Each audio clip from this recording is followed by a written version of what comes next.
ahead and get us started and introduce our speakers and panel for today. We have with us Dr. Karriem Watson from the University of Illinois Chicago School of Public Health, Community Health Sciences. And Dr. Watson is a community health scientist who serves as the Associate Executive Director for the Mile Square Health Center, a group of federally qualified health clinics affiliated with the University of Illinois Hospital and Health Sciences System.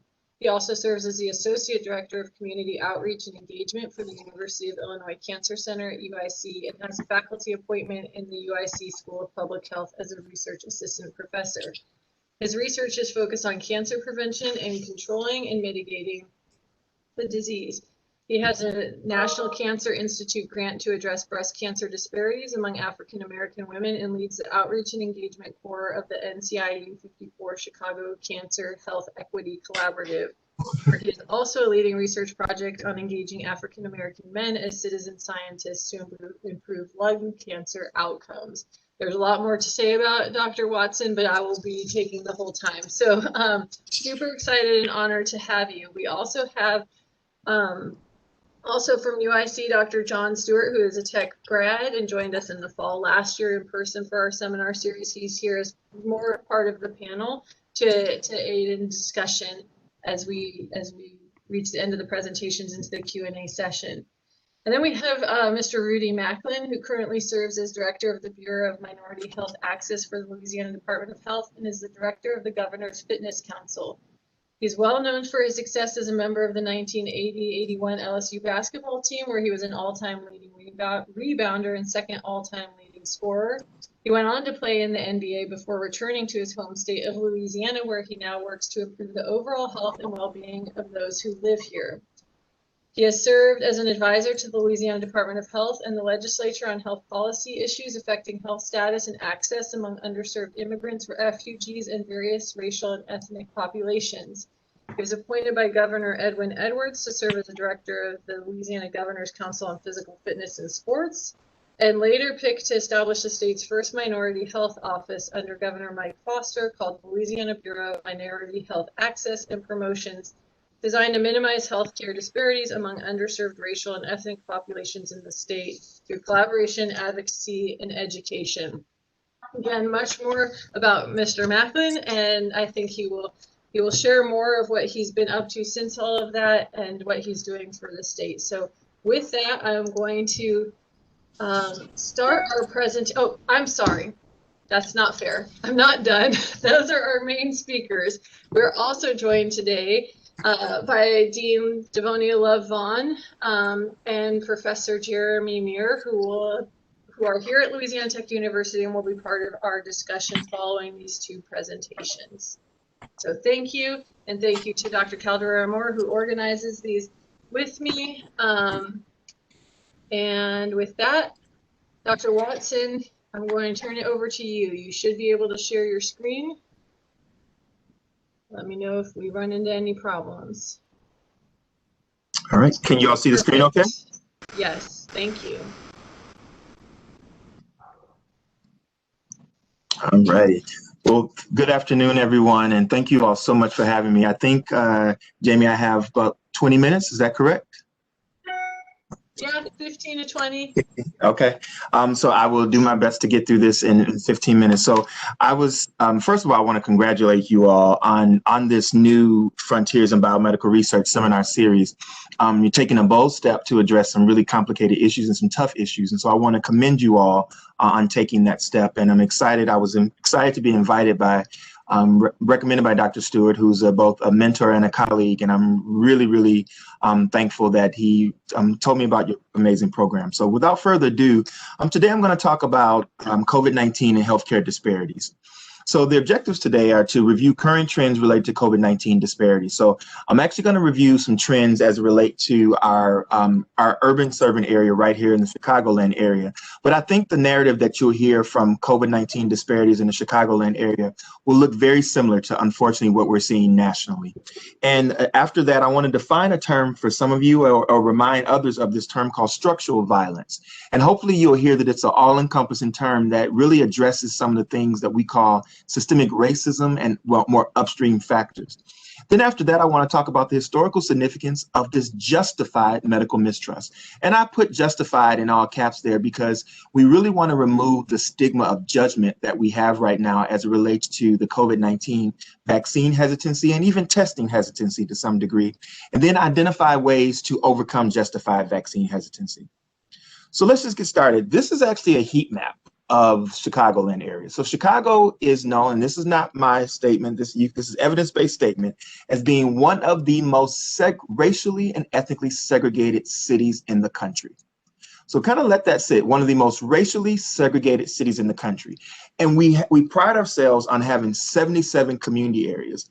These 77 community areas, there's a lot of cultural pride in them because they really are kind of like these cultural enclaves. So, you know, if you want to go and learn more about Chinese Americans, you can go to a part of Chicago in Chinatown, and that's one of the community areas. If you want to learn more about Eastern European culture, it's another area. And then we have areas up north like Rogers Park that have a lot of different cultures there. But then you have some racial disparities that exist on the south and west side of Chicago, where you have predominantly African American and Latinx families. Well, knowing that we're racially segregated, you can also understand how that impacts how disparities are dispersed. What does that look like? So on the left here, this is a map of Chicago, heat maps. And if you're not familiar with heat maps, they're made by epidemiologists who actually show you where diseases or things or conditions are happening in higher prevalence. So the heat map shows that they're per 100,000 people. So the light blue area said that it's about 10.1 to 37 per 100,000 people impacted by COVID-19 mortality. The darker blue area says it's about 219.9 to 312.8 people per 100,000 people impacted. So if I have two zip codes highlighted here for you. So that one zip code there, that's a 60649, that's a zip community area called South Shore. That South Shore community area is 97.5% African American. So what does that tell you? That tells you that one of our community areas on the south side of Chicago that is 97.5% African American carries some of the greatest mortality related to COVID-19 as we compare to not just other cities and community areas in Chicago, but throughout the US. This community area has some of the highest mortality, which is death rates related to COVID-19. And then if I go up north, where that second area of those clusters, those zip codes is, that's a cluster of an area we actually call the Gold Coast. Why do we call that area the Gold Coast? Because it's actually on Lakeshore Drive. If you're familiar with Chicago, it's on the beautiful Lake Michigan. You can pass Lakeshore Drive. Our amazing, magnificent mile is there. Oprah Winfrey used to live there. It's where a lot of our Chicago Bulls athletes live. It's called the Gold Coast because it's just that. It is an affluent community area that is rich in resources. It's also where another major academic medical center and NCI designated cancer center is located. But compare and contrast where that mortality is happening. So again, the darker blue shows the higher level of mortality in that African American community, that 60649 zip code, compared to that Gold Coast where you have very few people dying from COVID-19. Contrast that to where testing is taking place. Look at the Gold Coast. It's a whole heck of a lot of testing taking place in the Gold Coast. Look at what's happening in 60649. It's not a lot of testing taking place. You all, that is a clear example of systemic racism and structural violence. When we develop our testing plans, and unfortunately, you all, I could overlay this heat map on other disparities. This map on the left that shows mortality rates by zip code for COVID-19, this map almost looks the same for low birth weight preterm infants in Chicago. This map almost looks the same for colorectal cancer disparities throughout the city of Chicago. And unfortunately, it looks the same for poverty and low income rate throughout the cities of Chicago. So what is this saying? This is saying that we have an issue of structural violence. This is not about an individual who's doing wrong, who set out to cause disparities in that community area. This is a problem that is happening systemically and from a structural perspective. And I'm going to give you an example of what structural violence is. I'm going to read verbatim. It's a term that describes the multiple characteristics of social, economic, and political systems that expose vulnerable communities to physical, socioeconomic, behavioral, or psychosocial risk, leading to increased morbidity and mortality. In a nutshell, it's systems, places, and things that cause people to be disproportionately sick and die at earlier rates. What are some of these things? Their policies, their food deserts, their systemic and structural racism, its lack of access to healthcare, its individual norms that I might deal with in that community area, it's my social position. And then it's these individual processes, these neighborhood processes that you deal with. Quick anecdotal story. One of my colleagues is doing this amazing study where she's actually following young African-American men who live in community areas that are exposed to high levels of violence. She's actually tracing their heart rate through a device that she used to monitor their heart rate. And she's comparing that to questions that she asked them about their stress level. Well, the young men are coming back to her and reporting to her, Dr. So-and-so, yeah, there was a shooting in my neighborhood and you triangulated that shooting with where I live, but I wasn't stressed from that shooting. That's just a part of my normal day of living. But guess what she found out? She said, while you think you weren't stressed, your heart rate was doubled during that time. So you had a physiological response, even though you didn't have a psychological response. And then so you think about what's going to happen to that young man over the next 10 years. He's going to be continuously exposed to this trauma where he's adapted to it though. So he's not going to have a psychological response, so he thinks, but he is having a physiological response that is causing premature aging and premature exposure to stress, which is going to lead to premature chronic disease outcomes in that young man. So the role that structural racism plays in that, it's not about you. It's not about, I think most of us on this Zoom and many people watching this call, they're not the people that are part of hate crimes. You're not the people that are going to be burning crosses. You're not storming buildings and that are historical buildings. You're not storming those buildings to do some type of protest. That's not the type of obvious racism that happens in structural racism. Structural racism is defined as the macro level force systems, societal forces, and even institutions and ideologies and processes that interact with one another to generate and reinforce inequities among racial and ethnic groups. What does that look like? It looks like, and I love this example of the analogy of the iceberg. Because when we think about icebergs, if you know anything about icebergs, and I copied this from a group down there where the reference is, but the iceberg phenomena is that it's not what you see above the surface that's problematic. It's those things that exist below the surface. A lot of those things that exist below the surface are historical. Because when I talk to some of my colleagues and friends about certain things that we're dealing with in the political and social climate right now, many of them say, well, Karriem, I don't get it. I'm a good-meaning American. I'm not racist, and my family is not racist. We support inclusion. We don't even see color. That scares me right there when someone says they don't see color, because that is part of that implicit bias. When you see me, if you saw me in person, you would see that I'm a 6'2" African-American man, and I'm of a darker hue complexion. So if to say you didn't see color would actually not, you wouldn't be seeing all of me. I need my doctor to see that I'm a darker skinned Black man, so that as he monitors me for certain conditions, if he's looking at my skin for exposure to the sun, I need him to see color or her to see color. Seeing color is not a bad thing. And we have to remove this stigma that it is somehow a bad thing. But it's really America's iceberg is those issues, those things that are below the surface. It's racist jokes. It's that uncle at the dinner table who we know might be too old to correct. And we know that they're saying some things, but I just don't want to correct them because it would be disrespectful. And I'm Southern too, you all, and it would just be un-Southern to correct him. But uncle, will you continue to use that slur? It's silence of good people. It's housing discrimination. It's hiring discrimination. It's Confederate flags, you all. I used to love the Dukes of Hazzard. It floored me when I realized that the Dukes of Hazzard, the car I loved and played with as a little boy, had a Confederate flag on that orange car. I was floored when I found out that, because I love the Dukes of Hazzards. Just the good old boys, right? So, so the below the iceberg thing, and I'm making light of it, but it's real. It's being critical of the Dukes of Hazzard.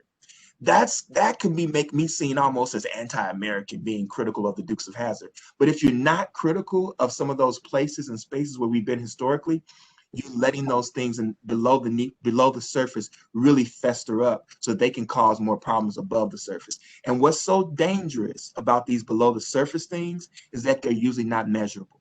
It's difficult for me to measure what's happening with housing discrimination. It may be difficult for me to measure not challenging my family member on racist jokes.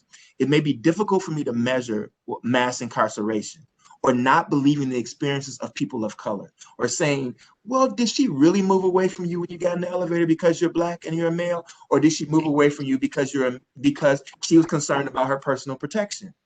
But just engaging in that conversation can be an engagement in a conversation of implicit bias.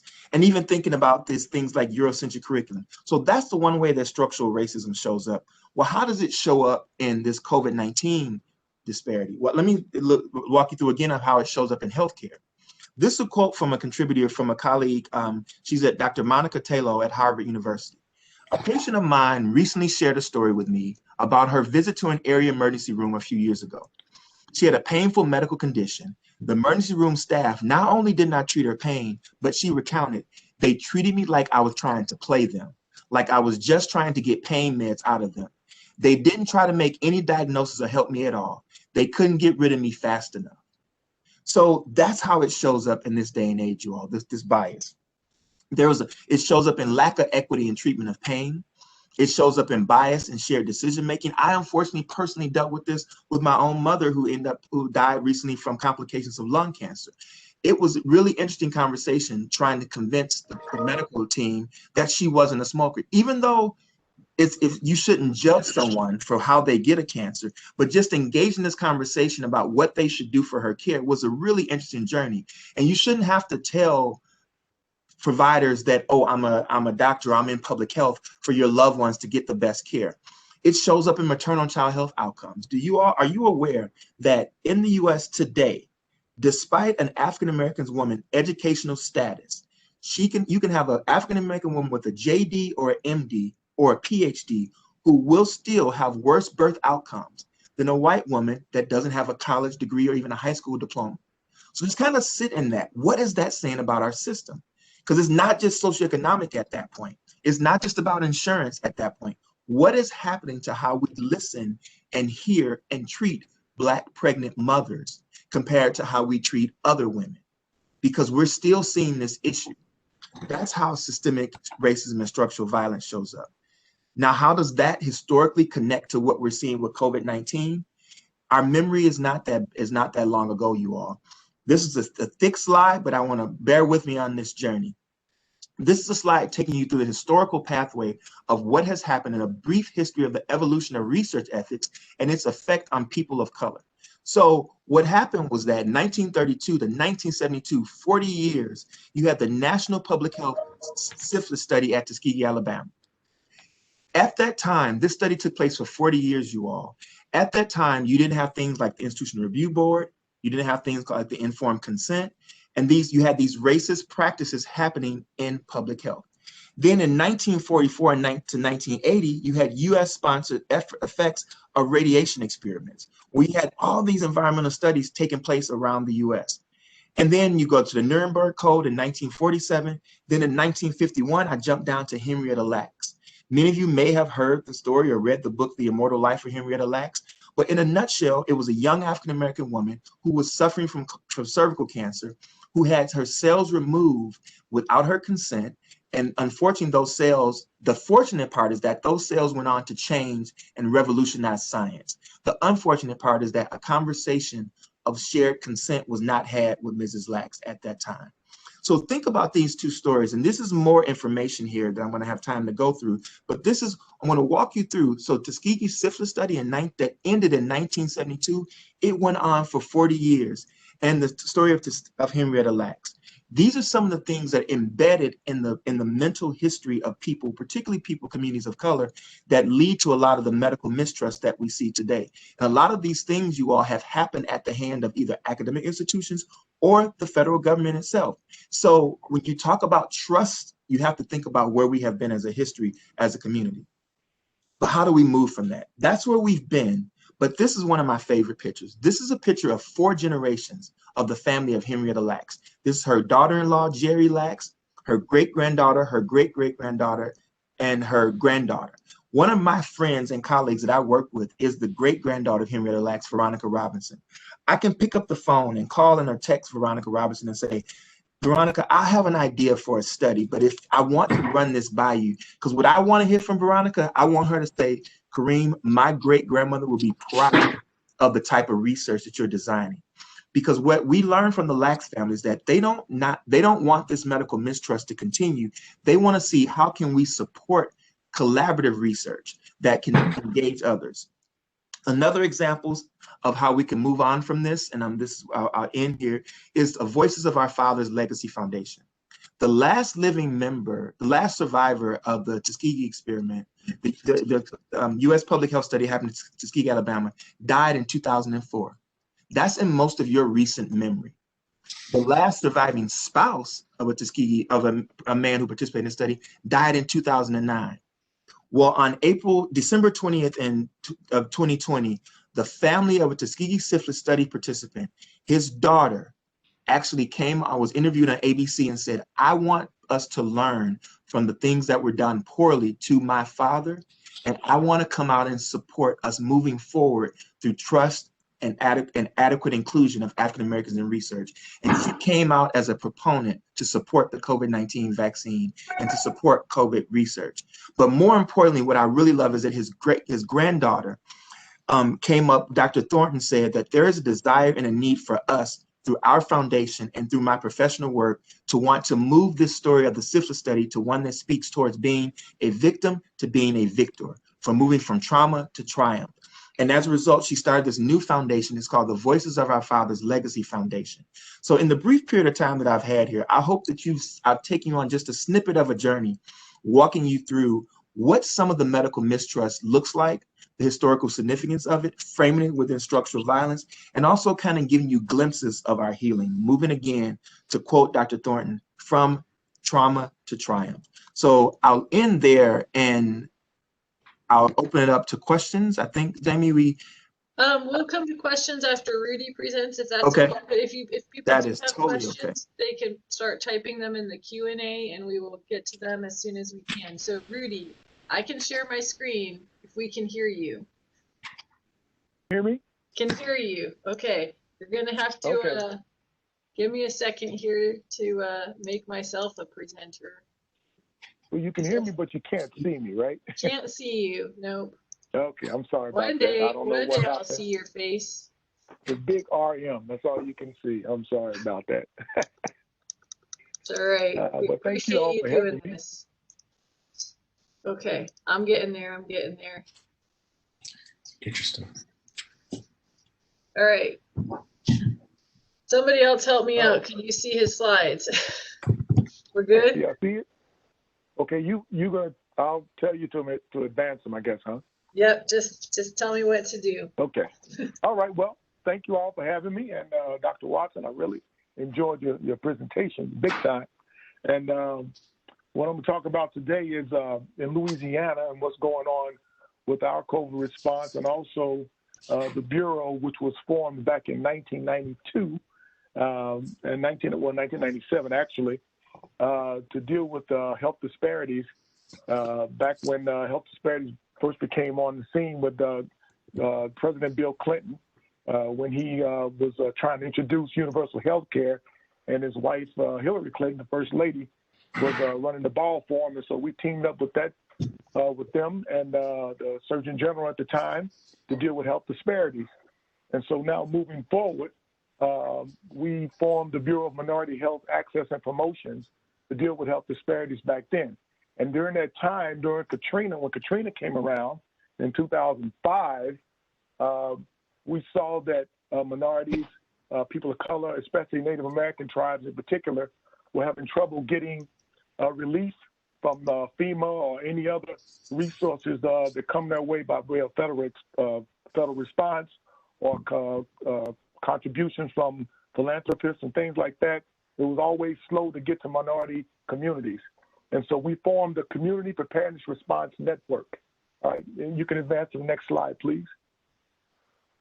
Okay, with this network, we sat in a mall in Slidell, Louisiana, myself, and a chief of a Native American tribe called the Choctaw tribe, and we put together this bureau to facilitate the collection, analysis, dissemination, and access to information concerning minority health issues, and to help reduce health disparities, and also to use multicultural and culturally competent approaches to enhance ways in which health services are designed and delivered. Next slide, please. And also, we assume a leadership role in the policy development and coordination and planning program, and also develop minority health initiatives, including cultural competency standards and multilingual communications. All right, and the next slide, please. And also, we'll provide a central information referral source for the Bureau and also increase public awareness. And so we want to do that within the Bureau, and also, which is also charged with our CPRN, our Community Preparedness Response Network. Next slide, please. Okay, and this is the primary goal of the Community Preparedness Response Network. When we formed the network, CDC came to us, they saw what we were doing, we were partnering with FEMA, and we were able to get needed supplies to minority communities in a timely fashion. And so CDC came to us and said, can you duplicate this? And so that's when we joined the CDC Advisory Council, all right, and the primary goal of the council itself is to facilitate and monitor COVID-19 emergency response and mitigation plans for related tribal and vulnerable populations. And also, we update Community Preparedness Response Network quarantine and isolation protocols, and we conduct pandemic trainings in tribal and underserved communities, and we distribute COVID-19 prevention kits to at-risk populations in high areas. Right now, we have trainings going on in Native American tribes and state and federally recognized tribes to deal with them, to help them to establish an emergency preparedness plan within their tribes first, and also use the CDC guidelines and also from the Emergency Preparedness Office and our Office of Public Health to deal with quarantine and isolation protocols. And of the 2 tribes that are hosting the trainings now, not one person in their tribe using these protocols contracted COVID-19. So they did a good job on the front end. Next slide, please. Okay, and the CPRN, what we do is we mobilize, we train low-income areas to establish a community preparedness plan within the overall parish state plan. We have the state plan, which is through our Louisiana Department of Health and the governor's office and Homeland Security, but we want the low-income areas and people of color to have their own emergency preparedness plan within our state plan. Also, we incorporate an emergency preparedness plan in case of a pandemic flu outbreak. And also, we're known for having hurricanes and floods and other natural disasters. But this time, we had to really put our pandemic flu plan in place. We coordinate efforts with the parish government, city councils, local law enforcement, faith-based communities, local health units, and community-based organizations to establish and assist with their plans. We ensure lines of communications with the community preparedness to reach tribal communities, and we establish contact database for citizens with special needs. We develop and design evacuation and rendezvous points, and the network can empower grassroots organizations to be self-sufficient. Being self-sufficient is the main goal with the CPRN, and that's what we try to push each time there's a natural disaster. Next slide, please. Okay, the purpose of the CPRN is to minimize fear and save lives in the event of a natural disaster or pandemic flu outbreak. We ensure that tribal residents and at-risk populations do not fall through the cracks when federal, state, and charitable organizations distribute disaster relief items through FEMA assistance.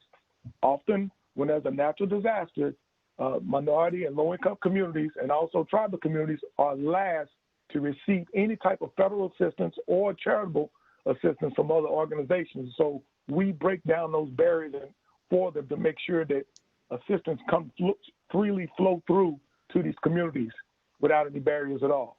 Okay, next slide, please. Okay, whenever there's a natural disaster or like a pandemic flu right now, our Emergency Preparedness Office and our Office of Public Health, all right, and the Office of Emergency Preparedness will contact me in the Bureau of Minority Health Access, all right, when there's the GOSEP and Homeland Security, or when they get the when the governor gives the okay or the Department of Health medical director gives the different things as far as evacuation routes and things like that, and also when to set up triage. And we always, any information that comes down that deals with emergency preparedness or natural disasters, I flow it down to the resource center and the CPRNs throughout the state. Now, I'm using two right here, which is Apache Choctaw, their resource center, and Chief Thomas. And then the ones at the bottom where you see John E. Barb and Nancy and Richard and all of them, those are what we call area block captains. And those block captains will reach out to the people in their areas and give them all the information that we get from the Emergency Preparedness Office. So we make sure the flow of information comes down from not only from the governor's office all the way down to emergency preparedness through me to the Native American tribe and to those low-income communities to make sure that there's one message only, so that because different people will give different messages coming from everywhere, from social media, talk radio, but we want to make sure they have one message that flows down to them. Next slide, please. This is another flow chart. When I dealt with the Choctaw tribe, different sections of the community in that tribe, the block captains are the same thing as the Choctaw tribe. The message comes down from the Office of Emergency Preparedness through me to the tribe, and they make sure that all the block captains get all the information they need to make sure they prepare for whatever natural disasters come about. Next slide, please. Okay. Whenever this is some of the deliverables we do with the Native American tribes. When we set up the CPRN, or the Community Preparedness Response Network, we make sure we have community meetings throughout the entire community so people can join the network, and to make sure that we give all the information that we can to people in hard-to-reach areas. Sometimes there's some pockets of poverty where we have to go through to make sure that they get the information that other people are getting also. And we collaborate with different tribal family members to introduce them to the CPRN program and to solicit their support. It was tough to get them to trust us at first. We had to make sure we break down the trust barriers and to get them to buy into the program, to say, hey, we want you to be part of this network, and we're going to really stay with you, and we're going to need some of your personal information in order to make this work. And so we had to get their buy-in from not only the tribal members, but also the rest of the community.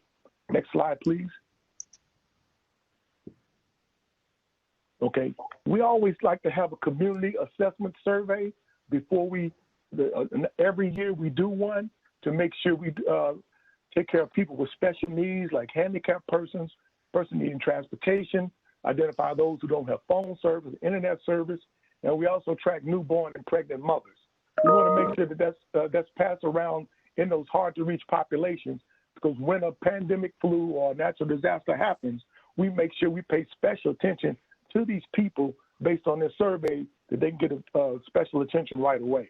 So the survey is very, very important that we have to conduct every year. We update it every year before we have any drills in these hard-to-reach populations. Next slide, please. Okay, we have to identify and train block captains. We have block captains, and we have communities where they have broken down into blocks. We'll identify block captains and ask them to come to our trainings, and they have to be people well-known in the community. They have to have a computer, cell phone, home phone, reliable transportation. If they don't have a computer, we'll buy one for them. We train them on walkie-talkies and radios in case the power goes out. And also, we want to make sure that we train all area captains on the community health assessment survey. These are people in their communities that they trust and know very well. And then when the flow of information comes down, we want to make sure the area block captains disperse and get all the information out to the people in that area that are hard to reach populations that we can't reach as quick as they can. Okay. Next slide, please. Okay.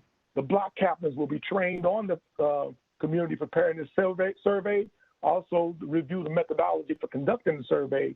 We train them on readiness procedures, how to build a database in their network, and develop communication and surveying. So we must, the captains, when they are identified, we take them through specialized 2-week training on these issues here to make sure that they can get the information and the correct information and the messaging to the people in their areas that they're going to represent. Next slide, please. Okay. The community residents will be trained in the following areas. The maternal child health people will come in from public health to handle people with pregnant and newborn mothers during an emergency, because that's one of the things that's really difficult. When we do the survey, we identify those pregnant newborn mothers, and we always like to bring in somebody from maternal child health from the Office of Public Health to talk about that. And also we bring in pan flu experts to do tabletop exercises with the community residents to prepare them in the event of a natural disaster or pandemic flu outbreak like we're experiencing right now. Next slide, please. Okay, this is what we call the database. Our block captains will gather information like such as this on everybody on their block, and they'll have it scanned to a jump drive, okay, in case they have to evacuate or leave the area. And then when they have to evacuate somewhere in case of a natural disaster, when they sign up for FEMA assistance, they just give the FEMA representative their jump drive, and all the information will be on the jump drive, and everybody that's in the network will evacuate together as one. We have transportation set up, rendezvous points in different areas across the state and also in Arkansas. So whenever a disaster happens of any sort, they'll grab their backpack with wheels on it. They're going to have their jump drive around their neck. They're going to approach FEMA and say, we're part of the Community Preparedness Response Network. FEMA will already know about them, so they won't be delayed when they get housing or apartments. They won't have to stay in shelters at all. We already have that prepared for them ahead of time where they're going to evacuate. So they have a destination where they evacuate each time already prepared for them, so they won't have to stay in shelters. Next slide, please. Okay, when a pan flu occurs with the CPRN, of course, the emergency preparedness will alert the Bureau, which is me, to execute the CPRN procedures. Then the Bureau will alert the CPRN Resource Center, okay? And then from there, the Resource Center will make contact with the area or block captains to execute the procedures, okay? This is the flow of information. And also, we take advantage of the Are You OK telephone calling system, which is mainly for rural areas because the distances are so great. We partner with rural area sheriff's departments and put a telephone system to where it automatically dials people in rural areas, especially the elderly or kids who are latchkey kids at home, to dial them every hour to ask them, are they okay? And if they don't respond, then they'll send a patrol car out there to check on them to see if they're okay. So we use the Are You OK telephone system for those rural areas where those people have great distances between, getting to the help that they need. Next slide, please. Okay, the captains will use the Are You OK, mail, fax, text, any way to get to their people on their block. They will keep the lines of communications open for instructions from the Office of Emergency Preparedness and us. And when supplies run low, the CPRN Center will contact the agency to replenish the supplies, but it's the block captains that will bring the supplies to the people on their block. We don't want anybody leaving their homes. When it comes to quarantine protocols, the block captains will go out and get the supplies for them. And this works well in the Native American communities and also the Asian Pacific Islander communities, where the block captains will go out and get the supplies for them. Next slide, please. Okay, we coordinate with local law enforcement, open routes of escort supplies into the CPRN designated areas. We already got that worked out with local law enforcement, so nobody can stop us. If there's a checkpoint or something like that, we have right-of-way passes to go in to our people in our area where we have the network set up to get supplies to them. If a CPR resident comes down with a contagious strain, the captains will make sure that infected person stays indoors to follow quarantine procedures, and then they contact my office or the emergency preparedness immediately. Next slide, please. Okay. A couple of tribes have their own radio station designated for emergency preparedness, especially when it comes to pan flu, because we want them to have one message and one message only. Next slide, please. Okay. We here in Louisiana with the Bureau, we focus on prevention. we know that there's a lot of things that contribute to the racial disparities when it comes to COVID-19, but we want to focus on people preparing for themselves ahead of time. We have a lot of people in this state with underlying and pre-existing conditions. We have the highest obesity rate in the country. We have some of the highest poverty rates in the country, but we try to teach people how to be self-sufficient and to own their own health. And that's what we preaching to them while we're going through this pandemic. Next slide, please. And so we came up with a program called Own Your Own Health, Own Your Own Health, and we had a virtual steps challenge for people in underserved and low-income communities. And believe it or not, it was very, very successful. They all logged on and competed in the virtual steps challenge, where they compete with one another to see who can accumulate the most steps about healthy eating. And also there's a mental health component in the program to where everybody can talk to one another, and also video with some mental health experts to help them deal with the COVID response as it relates to mental health. Next slide, please. Okay, Own Your Own Health is just a comprehensive health program designed to empower Louisianans to become physically active in their own health and to take care through healthy eating activity as well as overall healthy lifestyle. Okay, we want them to take care of themselves on the front end, all right, to deal with the health disparities, underlying conditions right now, because the healthier you are, the better you can fight off this COVID-19 pandemic.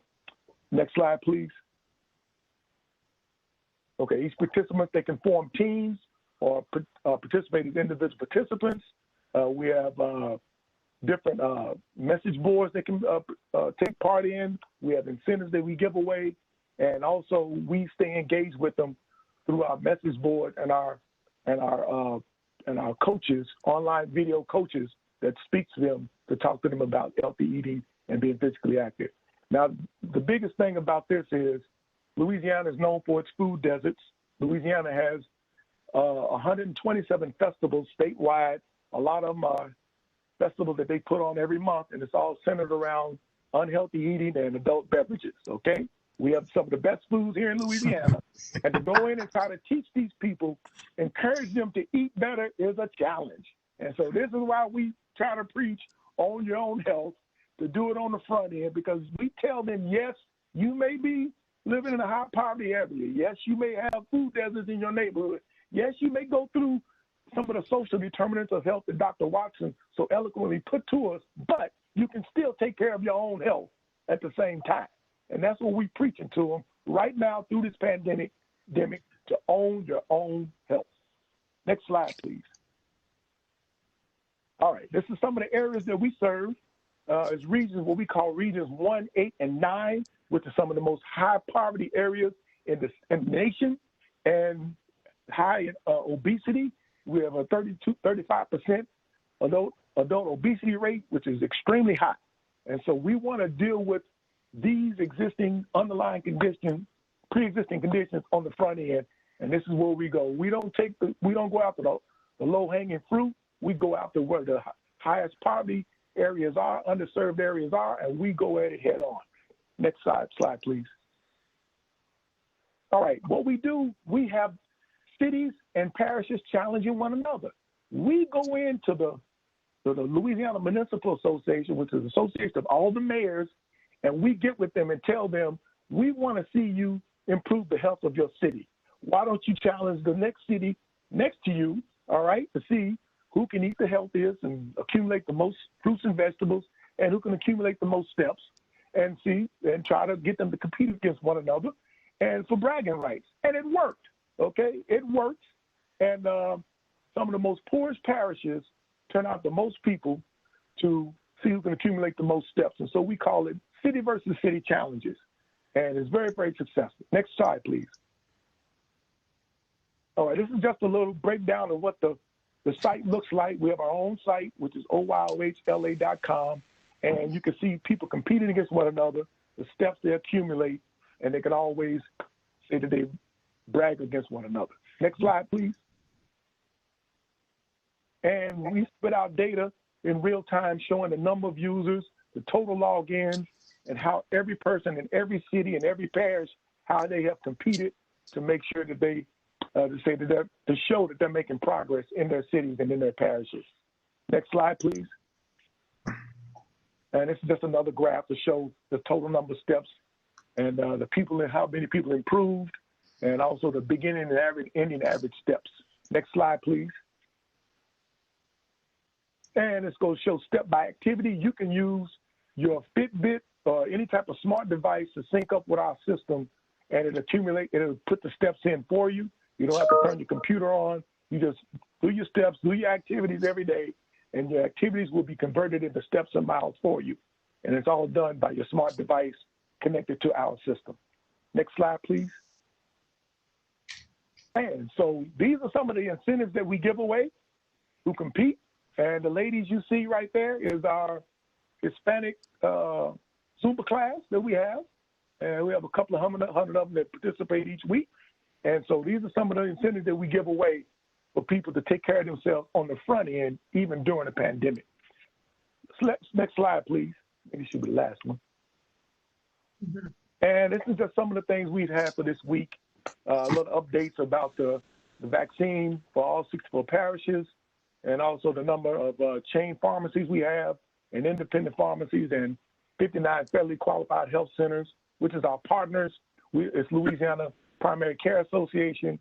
When we really want to reach underserved people of color in those communities, the FQACs is our best route. They are right there on the ground with these people, and we're doing a good job of convincing people, number one, to make sure to convince people to take the vaccine itself and to spread the word to others to do so. And we're getting some really good penetration using our FQACs. And I think that's all I have. And so, thank you so much, Rudy. Okay.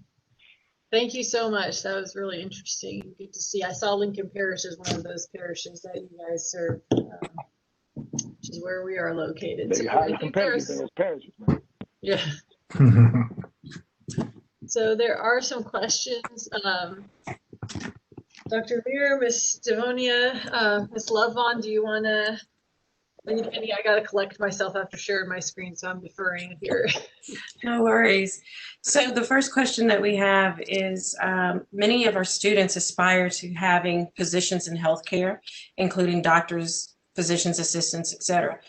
What are some of the things they can do in their daily practice to help combat systematic racism and structural violence in healthcare?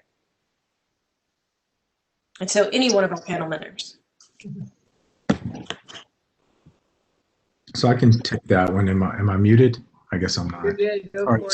So I think that there are a couple things that we could do, and I think Dr. Watson mentioned one of it. If you see something, call it out, right?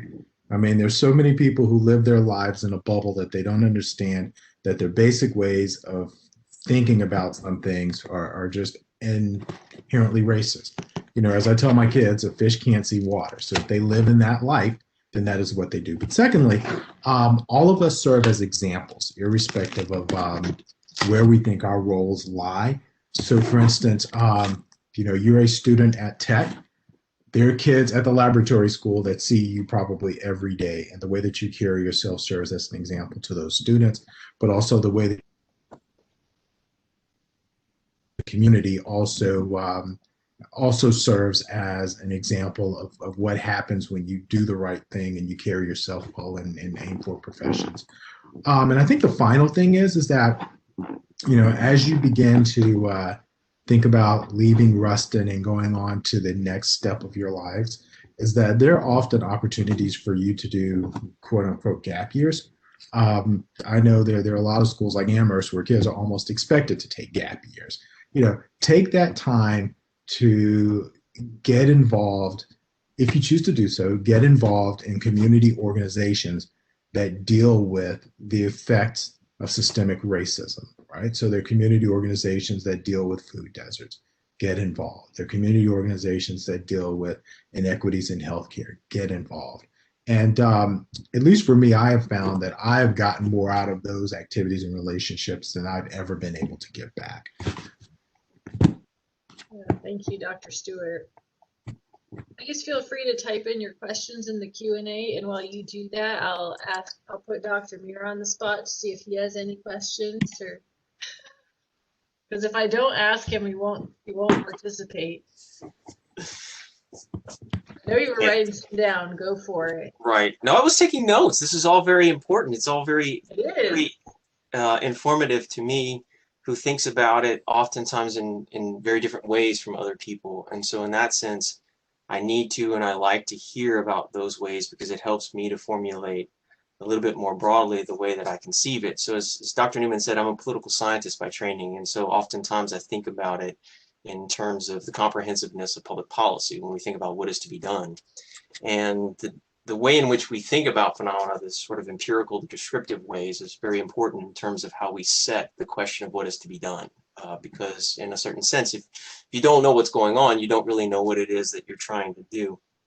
And so maybe this is a question, or not so much a question as it is a kind of invocation to a dialogue with Dr. Watson, and maybe the rest of us can think through it. Because I think one of the things about talking and then even attempting to do something about this concept of structural violence and structural racism is so large that sometimes people who really want to think about it and do something about it are sort of put off by it, not because they don't want to do it, because they don't know what to do. And I think what Dr. Stewart just said was really important about being a model, doing the kinds of things that maybe people don't think that you see or others see on a day-to-day basis. I think that's really important.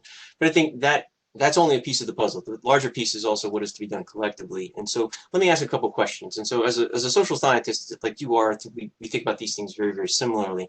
And one of the things I know that troubles political science is when we think about policy prescriptions. And I think what often students need to know and need to perhaps better understand, because one of the challenges for students is often, going into class and talking about it, and then them saying, well, why didn't anybody do anything about this? As if somehow every student for probably the last 6 decades hasn't really come to the same conclusion. Why do we not get different outcomes when, in a certain sense, people are coming to similar conclusions? And part of the reason for that is because when analysis, when debate moves into the political sphere, that debate is no longer simply objective. That is to say, it becomes part of the political process itself. It becomes part of the dynamic of contestation. And so the question is always how we can use what we do as social scientists to help to inform what is to be done, though being mindful constantly of the fact that when you cross over into the barrier, or even when others use what you do to cross over into the barrier, it's immediately called into question as being ideologically driven, as being, in a certain sense, only a part of the story. And it's a challenge we face, and I sort of invite the rest of you to sort of talk about it, because there's no neutral analysis that, as part of the political decision-making process, doesn't get politicized. That's part of what it means to live in a kind of country like ours. And so then the question is for students and for the rest of us who help to model this behavior, how can they make a difference when, in a certain sense, you try to act in the way that you think you should, and yet, in a certain sense, you see outcomes that really go contrary, if not actually producing unintended consequences, and in a certain sense may actually contribute to the problem more so than you thought it was. And so I'll just use that as a sort of opening up. I have other questions too. I got a lot of other questions. We could do a lot of other talking, but I think this is a good way to start, because, again, I think especially students who come to it from a background, they don't understand why things don't get done. And part of the reason they don't see that things get done is because, they think the science is what the science is, and that the policymakers do what the scientists say, which is never true, has never been true, is never going to be true. And so the question then is helping each of us to dialogue in such a way that we get to where we think we want to go. So Jeremy's question is, what are we going to do?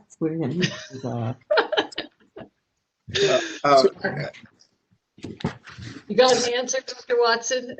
Well, yes. One of the things is I actually do think that I encourage my students. I'm a cancer disparities researcher by training, a health disparities researcher by training, and I also am a healthcare administrator. And so I get the privilege, and I work in a group of federally qualified health centers, FQHCs. I get the privilege of seeing how systematically and structurally violent policies impact underserved communities. And I actually like the fact that that young people that in this new generation, they're very what I call non-hypocritical. And to them, if it's wrong, you should do something about it. And what I try to tell them is that you're right, but part of your charge is that you have to understand how to dismantle those systems. For example, I encourage people to think about the policy, not the politics, and ask yourself the nonpartisan question: is the policy generalizable to those that are most underserved? For example, if I think about a policy that Dr. Stewart actually is helping to advocate right here locally, we have a great program where we were screening women for cancer. When you could get screened for this particular cancer, whether you had insurance or not. But if you got a diagnosis, it then became challenging for you to get treatment based on your citizenship status or not. But what we then had to do is make sure to look at, so the good thing was that we were doing screening, but then I got called out by a good group of community organizers that said, is your screening even ethical if you screen and can't treat? And so I wasn't able to make institutional change without having key leaders in place, like a Dr. Stewart, who could use both his MD and his MBA to say, what can we do as a health system to address this issue? And so then, while we didn't go and make any stark, big old policy change where we changed the ACA, changed its guidelines, we made an institutional change that said that if we as an institution screen, we will be able to treat. And then that's a small p policy change. It's the institutional policy change. But what we understood was that more than not, those persons who got screened that could not get treated would be Black and brown women. So that's institutionally and structurally racist towards a group of people. That's not a partisan issue, that's a policy issue. And the policy change didn't have to go through a big vote. It went through someone who sat in a leadership position that knew how to leverage their position of power. And then it sets an example probably for others to follow, right? So if you do it on a small scale, maybe it grows into that model that you talked about before. Yeah. So to me, there are two things to think about anytime you look at policy and you look at your activities around policy. Okay. So the first one is, would you want your actions on the front page of the newspaper for your mom to read? If not, you probably don't need to do it, right? And there are actions that you need to take to avoid that. The second one is would you want your family member treated that way? If the answer is no, then again, that is not a policy or an action that you should probably advocate for. So it's all really simple, right? People just try to make it a little bit more complex to protect their own self-interest. But again, would you want it on the front of the newspaper for your mom to read? Or second, when you boil it down to that calculus, it's actually pretty easy.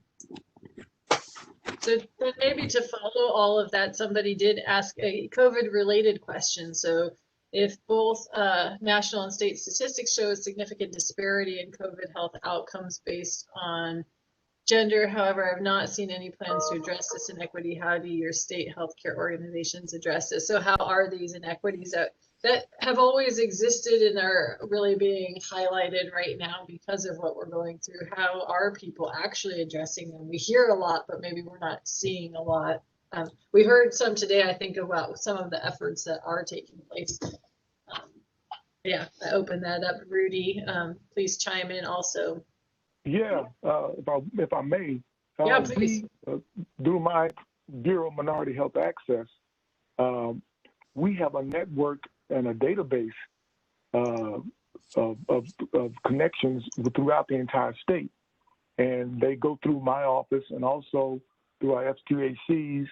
And we do a lot of the groundwork before the pandemic even happened to make sure that we invoke trust. Let's make sure they trust us in those communities. Make sure we physically show up in those communities, not when a disaster happens or not when we're going to gather data or to write a grant. We visit these communities annually to go and say, how are you doing? How can we improve what you're going through? You know, what is it you need? We make sure we establish relationships early in the game to when a pandemic like COVID-19 showed up, we were pretty much prepared to make sure not only the information flowed through freely, but also make arrangements in a timely manner to get people vaccinated and to make sure that the elderly were taken care of. But it was the relationships we established on the front end that made it easier for us. Now, we do run into some problems, sure enough, but we're able to really get our people in there to really handle it, right away.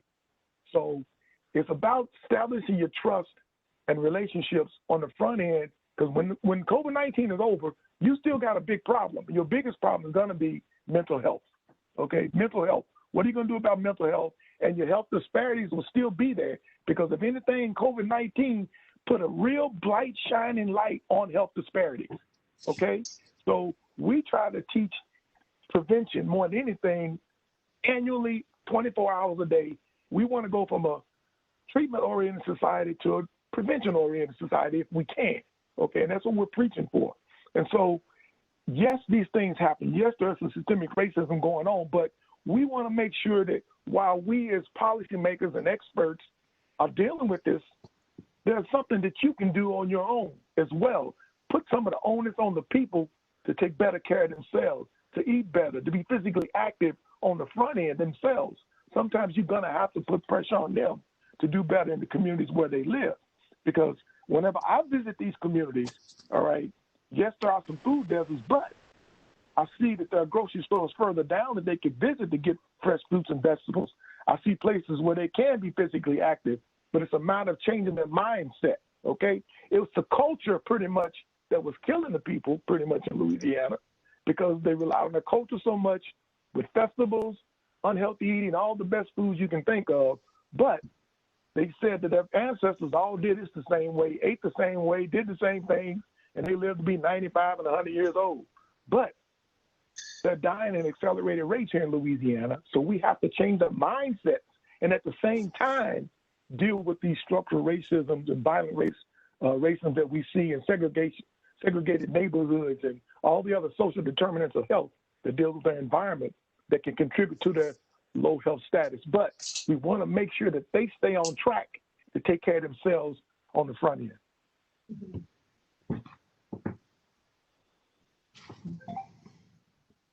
I'm opening it to questions, or I'll just keep talking. So, or other can I follow up yeah, on some of those things? Go for it. That's why you're here, Dr. Yeah, no, I think so. And the students want to see a good academic debate, so let's show them what we're made of. I hear all that, and in fact, I'm deeply sympathetic to it personally, in many of these respects. I think the challenge, though, that scholars wrestle with today is in thinking through what it means to say that outcomes are predicative of structures of systematic violence or of racism. And what that means is that you have a system that determines outcomes quite apart from and in contradistinction to individual behaviors. And so that therefore also will mean in certain circumstances, if not often in most circumstances, individual initiatives to counter structural racism run up against the wall, because when they don't succeed in changing the structure, which they never can, the unintended consequence is that it is held against those who try or against the community for whom they try. Because the idea is, therefore, then it's just not enough of you who are trying. It's not the system's fault. It's those of you who are not doing enough to fix the system. And so I think the challenge is really bringing this dialogue up to the level of the words and of the phrases that we use, because structural racism really does mean that the structure can predict for and bring about racist outcomes when there are no racists in the system. And in fact, both of you, Dr. Watson and Dr. Stewart, I like the fact that you were using Rawlsian language, because that's really a sort of Rawlsian paradigm, which is to sort of do, in a certain sense, which you would have others do underneath this blind veil of ignorance, which I'm all a fan of. I'm a political theorist by training. But in a certain sense, it has the unintended consequences of reiterating the structuralism that you're trying to pull down. And so it's not clear to me that individual initiatives actually do what you think they do. I think they actually can predict more often than not for the opposite outcome. I think I have to interject here and say what I didn't give a space to talk about is the importance of an ecological approach to this. What do I mean by ecological approach? You can't address this you have to approach from a multi-level approach. You have to address the individual level barriers, the interpersonal barriers. You have to address it at the community barriers, the organizational barriers, and then at that outer rung, that policy barriers. And I don't think it's an or, I think it's an and. You have to, I think, and that's what I love about the academia today is that hopefully we're teaching our students to think through intersectionality. I'm putting together a grant that I'm writing literally as we speak with other scholars that includes an epidemiologist, that includes a cancer disparities researchers, that include clinicians and scientists, that even include the insurance company and politicians, because we're thinking together about each of us serves as a different place throughout this ecological model. And each of us is going to do something to mitigate these cancer disparities across this ecological model. Because I fully agree with you. If we try just addressing patient navigation at the individual level, and what do? We got more women screened for breast cancer only for them to run up against systemic factors that didn't allow them to get treated because we didn't have any policy issues addressing status like immigration. But if we bring us all to the table to have this ecological approach to it, I think therein lies some of that solution to mitigate these factors. But I'm in agreement with you. I agree. If you do it at one level, you run the risk of perpetuating the systematic things that exist. Because remember, it's an iceberg, and that stuff is so deep and so rooted that you even your psychological. I mean, the Dukes of Hazzard reference for me floored me. When I played with that orange car, I mean, you don't understand. And to see a Confederate flag on that car, what did that do to my psyche? What did that do to the biases that I had?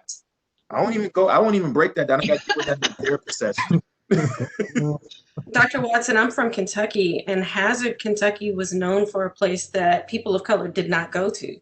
But yet and still, I grew up with both, the people who lived with me in Kentucky, but also my family who lived in the Northeast in Massachusetts, who were big fans of the show. And it was the same thing. We had this awakening one day that it was like, wait a minute.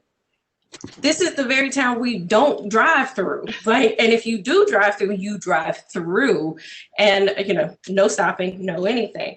But to the point you were making about if you address this only at the individual level, it keeps reminding me of a personal situation I had as a very young married woman in the state of Florida. I went in for a medical screening, and immediately they looked at my age and my race and figured, childbearing, I might be wanting to have children one day.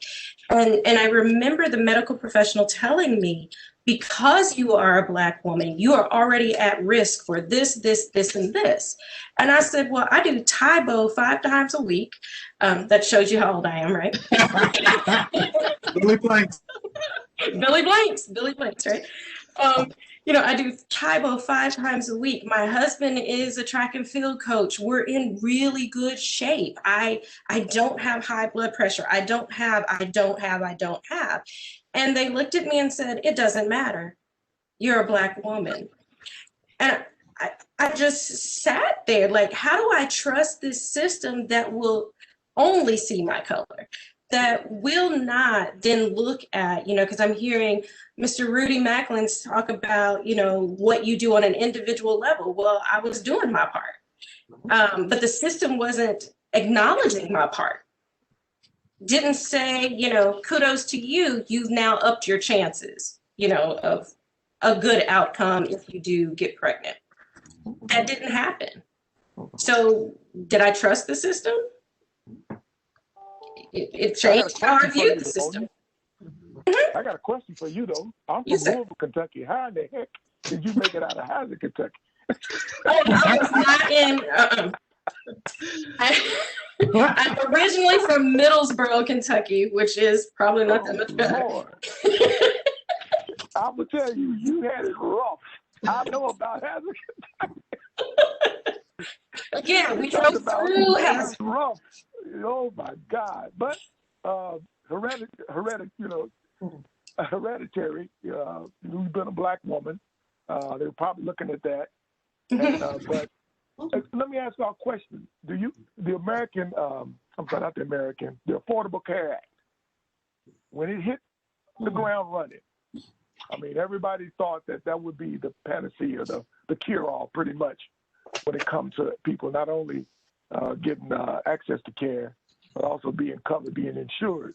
But they thought that by the Affordable Care Act would really make a dent really into reducing or eliminating health disparities. But we signed up 450,000 people here in Louisiana, all right? And they got access to care, and they have their primary care doctors and physicians. But still, you know, the rates of diabetes, hypertension, high blood pressure, cardiovascular disease, obesity, still on the rise. So there's something about that individual level that we talk about that must be addressed. Because you take care of all the things. There's only some things that we can control. And one of the civil rights icons here in the state told me, he said, Rudy, address those things you can control only, because some of those things you can't control starts with politics, because all politics are local. All right? Yeah. So if you don't mind, because this is a science lecture, let me inject a little bit of science into this, in that we understand the emerging field of social epigenomics and the fact that this structural racism that we've been talking about for the past hour and 15 minutes actually changes the epigenomic profile and methylation in your gene profile, and subsequently generational trauma moves forward. Okay, so what does that result in? That results in higher rates of cancer, irrespective of exposure to environment. It results in higher rates of diabetes and hypertension, based upon, again, the epigenome and the impact of the genome. Now, we started the conversation out around maternal health and maternal health outcomes. We started the conversation out about people who have had upward mobility across social class. But again, we still have these effects of diseases that should be moderated by lifestyle changes, and they're not. So what do we have to do in terms of, and I'm going to use Dr. Watson's term of the multiple levels of intervention that we have to apply to reduce these disparities? So that is the real conversation that we need to get around, right? Is the fact that we've got generational issues that have impacted our biology, and understanding how those generational issues and its subsequent impact on the health of Americans can be addressed. Oh, you said some of my favorite words, Dr. Stewart. Hey, I got you. I got you, Dr. Nick. How the environment affects our genome, you know? Yes, my favorite thing. Well, I think we've had a really good conversation and we are out of time. So I don't want to keep people, which is a really unfortunate. I know. I mean, Dr. Mir and I he's taught bioethics with me a few times, and we talk about all of these things. And for me, one of the greatest things about these seminars is the ability to have these conversations. And I think there are 80 people on the other end still who are listening and learning. A big part to me has always seemed, in teaching this sort of stuff in the classroom, mostly from a biology perspective, is education. The number of students who are like, why did I never know that? Why did I never know about Tuskegee? Why did I never know about these people who made these discoveries? Why did I never know these things? That we treated people this way, that we sterilized people, that we made decisions about people's health. Why did I never know that? We've just never learned it. And so I think it's so important to have the conversation and teach the classes in a way that introduces them to all these levels that come into play when you try to solve these problems. That means teaching classes with people who do different types of things in the field. That means having conversations with people who do different work in the field to really understand these problems aren't being solved. This is what Mary and I talked about when we designed this year's series. And the problems we're facing aren't being solved by one doctor or one public health professional, right? Like you described, Dr. Watson, is this team of people. And Rudy, you're part of this team of people. And I think for a lot of students listening, they don't think being an NBA player puts you in a public health sphere, but you have a really important role. And so I think it reminds us that we all can be a part of solving the problem, regardless of what we've studied or what we did in our past. So, Mary, do you have any last questions to wrap it up or comments? We do have one more comment with regards to some material from John on what he just posed with regards to epidemiology and how environment can affect that. So maybe we can go ahead and get that from you later, John, and post it to the entire group. Yes. I just want to thank everyone again. I don't have any big things other than, you know, what have we learned and where can we go? And I think we've talked about that a lot today in terms of, you know, get active, get involved. But if our speakers and want to say one last thing with regards to that. Yeah, any take-home messages? Now's your chance. Anybody can join our virtual steps challenge. We call it Conquering COVID-19 Steps Challenge. Go to oyohla.com, which stands for Own Your Own Health, and you can join free of charge. We give away prizes every Friday, and if you accumulate so many miles, you get a T-shirt. But the main thing is you will get some good expert advice on not only COVID-19, but also when it comes to prevention and dealing with obesity, which is our greatest threat here in Louisiana, because obesity crosswalks with just about all the chronic diseases in this state. If we can reduce obesity, we got half the battle won. Mm-hmm. Yeah, thank you. I just want to thank you all again for your time and your sharing your experiences with us. And I hope we get to talk to you again in the future. Dr. Watson, I might have to call on you for bioethics in the spring. Have some time. We read The Immortal Life of Henrietta Lacks as like sort of our intro to a lot of topics. It's a really love good that one. book. Love that book, man. Yeah. It's good. Very good story. So thank you again, everybody. Have a good evening. Thank you all. Yeah, take Thank care. you.